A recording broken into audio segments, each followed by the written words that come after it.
All right, everybody, I'd like to walk you through really quick the math behind Ammon Bundy's upcoming victory for governor of Idaho. Now, as I go through this, I want to let you know that the mathematical analysis I'm about to do is the same math the campaign used to predict a 20-point loss by the next closest contender in the Republican primary against Brad Little here in May.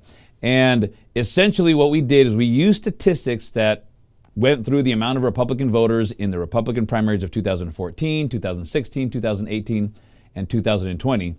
And then we use the average growth of those every single year. We can see Idaho growing. We use that average growth to predict what the 2022 voter turnout was going to be.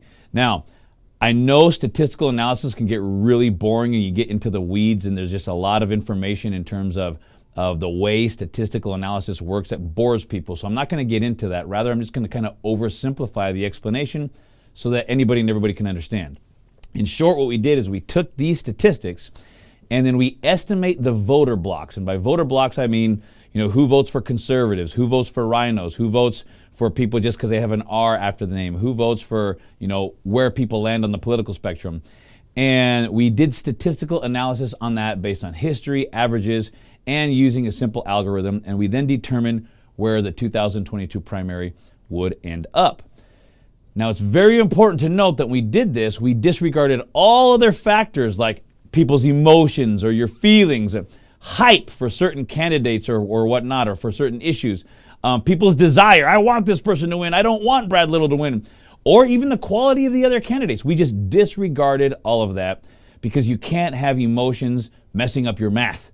Math is math, and it shouldn't be, messed up by people's emotions. After all that was said and done, we determined that, unfortunately, Brad Little was going to win by at least a 20-point spread, meaning that he was going to be 20 points higher than the next closest contender, and that was basically a virtual landslide. Of course, Ammon had already felt led to run as an independent candidate, and so he wasn't going to be included in that number. And that is proving to be an unbelievable move by the Bundy for Governor campaign, because now it's given him a path to victory, mathematically speaking, and again, not desire, hype, or emotion. So the campaign, based on statistical analysis that I just shared with you, predicted a 20-point spread. Let's see what actually happened. In the primary, 148,000 people voted for Brad Little. The next closest was Lieutenant Governor Janice McGeachin, who had just a little over 90,000 votes. That was exactly a 20.6 point spread. And so, yes, the statistical analysis that we used predicted this. Now, when I came out and told people, Brad Little's going to win by 20 points, because we said this in advance, people thought I was crazy, thought that I was nuts. They said, no way. Their favorite candidate was going to win, was going to blow, Brad Little out of the water, and there was absolutely no way they were going to lose, and there's no way he had that much support, not after COVID, not after locking the state down, not after all this stuff. I said, look, man, all that stuff aside, the mathematical, statistical analysis shows he's going to win by 20 points. When he did win by 20 points, people couldn't believe it, but it just goes to show the accuracy of statistics. And obviously, it's not perfectly accurate because these numbers are based on people. However, history is the greatest indicator of the future. And so that's what statistical analysis all is. It's based on history, and it shows you what happens going forward. Now, or it can show you what's going to happen going forward. Now, even though this 148,000 number, the 20-point spread seems like a lot, when you add up all the votes of all these other candidates who are all way more conservative than Brad Little could ever dream of being, everybody from Janice to Ed Humphreys to everybody else, Bradshaw, Jackson, Marie, Kennedy, Usabel, they're all conservative candidates with a conservative platform. So the people voting for them are conservative, freedom-minded people. All of their votes combined was 132,981 votes. That means 132,000 people did not vote for Brad Little. So that's only a 5.6 point spread when you consider who it is who voted for him and who didn't vote for him. So the combined total here, all of a sudden, it now becomes a pretty close race. Now, if you extrapolate this out to the entire Idaho population, you get some interesting numbers. First of all, Idaho allegedly has about 1.9 million people right now, according to the United States Census Bureau. What this means is that 148,000 people who were voting in the primary, they would have otherwise determined the fate of all of the 1.9 million people who live in Idaho. That's only 7.8% of Idaho's population. That means less than 10% of the population determines the fate of everybody. That's not right, but that is unfortunately the way things have been in Idaho for decades. And not until this year, with Ammon running as an independent, is that all going to change. And so now, using the same statistical analysis which accurately predicted the 20-point spread of the primary election, that same mathematical analysis has proven a path to victory for Ammon Bundy right now, and I want to share it with you. This is how Ammon wins the general election. Now, we have to use obviously different numbers because we're looking at general elections now instead of primary elections. What's the path to 300,000 votes? How does Ammon Bundy get there? Well, let's look at these numbers very quickly. First, remember 132,981 people who voted in the Republican primary did not vote for Brad Little. We can assume that people are all going to vote for Ammon Bundy. And again, I'm making some broad assumptions, but you can tell me whether or not you think that is an accurate assumption or not. Then, if you take a look at the total number of registered Republicans is 588,461. If we back out those 132,000 who already did not vote, or who already did vote in the primary, so that we don't want to count those people twice. And then we assume an 80% voter turnout. Why do we assume 80%? Well, the last round of voting was 81.9%.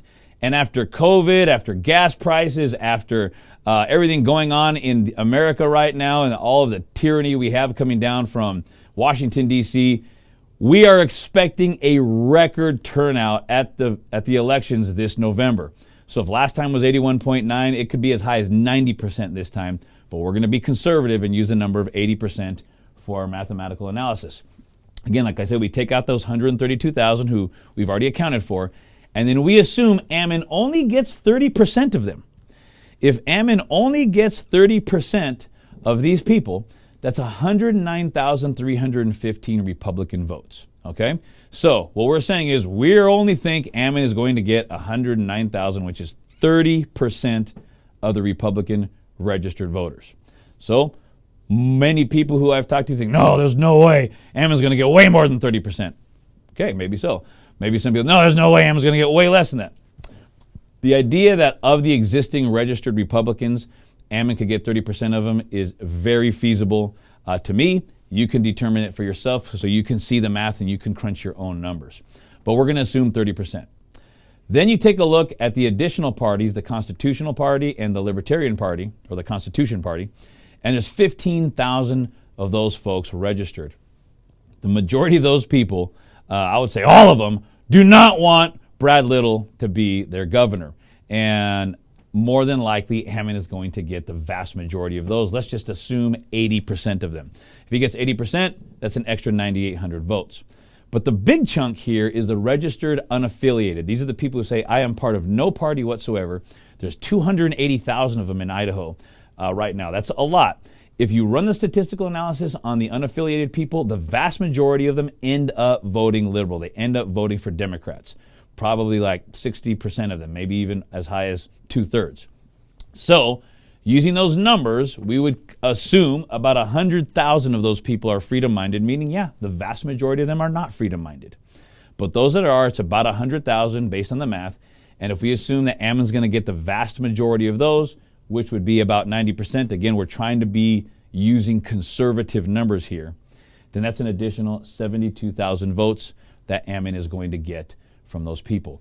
Well, you take all four of those categories combined, and ladies and gentlemen, Ammon's total is 329,760 votes. And that's it. He wins. Ammon Bundy will be the next governor of Idaho. And there's two additional factors you have to consider here. First of all is this. There are still a lot of people moving in from California who have not registered, and those who haven't registered yet because they haven't moved in yet, but those who have moved in, the vast majority of them, I know Idahoans don't like Californians moving in, but what I can tell you is the vast majority of them moving in are moving in because they're conservative, freedom-minded people who are escaping the socialist haven of California, and they're looking for freedom in Idaho, assuming that it's here. When they get here and they find out that the governor, Brad Little, is just as bad as the governor of California, they're upset. They need to know that message, but the point is, if the message gets to them, the vast majority of them are conservative and they're going to vote for Ammon Bundy. The other thing you have to take into consideration is that approximately 36,000 Democrats, that's a lot, registered to vote for Brad Little in the primary. And they are not going to be voting for Brad Little in the general election. They're going to be going back to their Democrat candidate and voting to support the Democrat Party. That means there are a ton, literally tens of thousands of votes that went for Brad Little in the primary that will not be going to Brad Little in the general election. So he's going to get a whole lot less on that front as well. So then this begs the question. And the question we have to ask now is, okay, if the mathematical path is possible, if Ammon can get to 300,000 votes, in fact, if he can get to 329,760 votes, how do we ensure that that happens? How do we ensure that he gets to 329,760? Well, my brothers and sisters, that is where you come in. These people will only hear and learn about Ammon Bundy's message, particularly these down here, the registered unaffiliated. Ammon's campaign, as it is right now, is going to gather the vast majority of the registered Republicans, the Constitution Party, Libertarian Party, and the people who already voted in the primary but did not vote for Brad Little. He's going to get most of those already based on the existing effort of the campaign. However, to reach all the unaffiliated and the new move-ins, it's going to take money. It's going to take a campaign effort to advertise, and advertise some more. It's going to take TV ads, social media ads, ads on YouTube and Facebook, on TikTok, ads on everywhere you look, advertisements on billboards, advertisements on TV, advertisements on radio, direct mail campaigns. If the Bundy for Governor campaign can get people to donate to make sure these people all hear the message, Ammon Bundy will be your next governor. So now I leave it in your hands.